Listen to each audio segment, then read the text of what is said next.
Hello and welcome to Quartic. This is episode 10 in our series, CFA Level I, 10 Topics in 10 Weeks.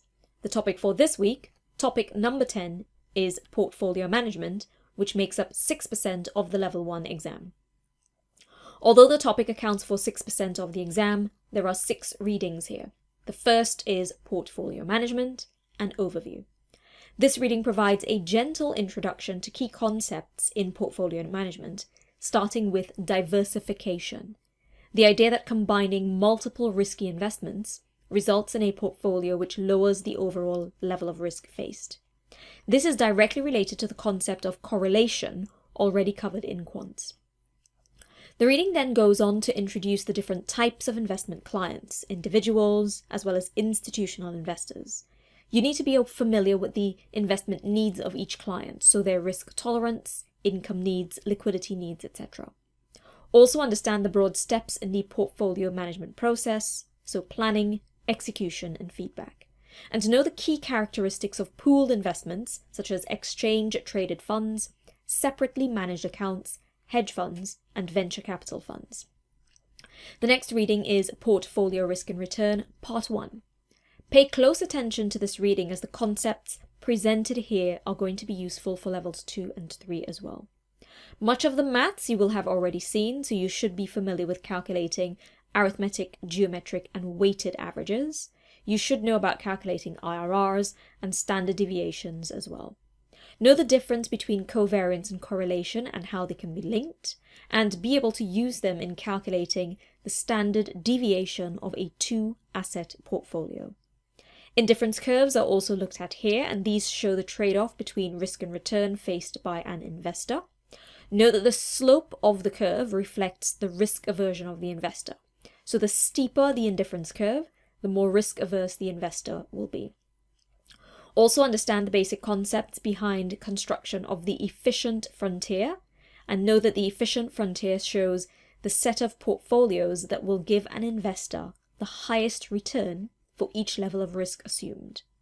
Understand how the optimal portfolio can be identified by superimposing the indifference curves on the efficient frontier. The next reading is Portfolio Risk and Return Part 2.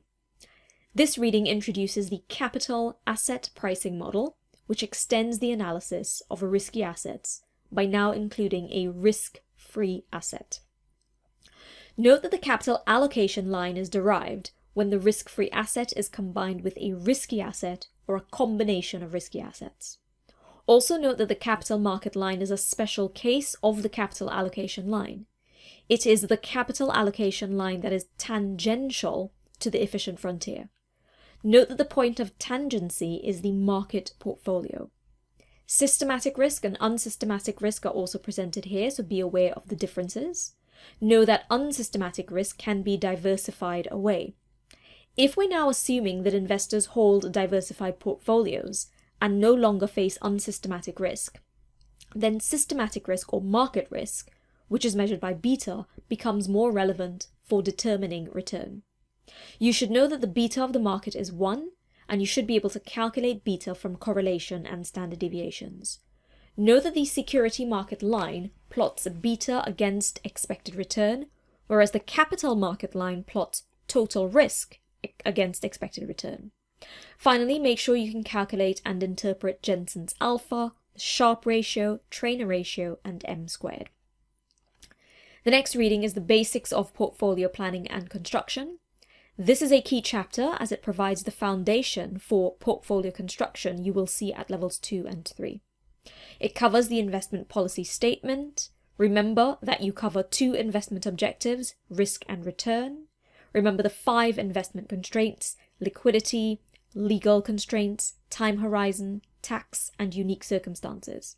And you should understand the nature of asset classes and how a portfolio is managed by looking at strategic asset allocation, which is more long-term, and tactical asset allocation, which is more short-term. The next reading is Risk Management and Introduction. It's a very wordy reading, so pay close attention to your definitions. You need to know the risk management framework. You need to understand enterprise-wide risk management, how to determine risk tolerance and risk budgeting.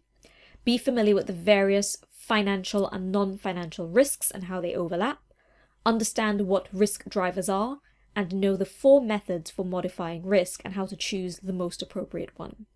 And finally, the last reading is Fintech in Investment Management.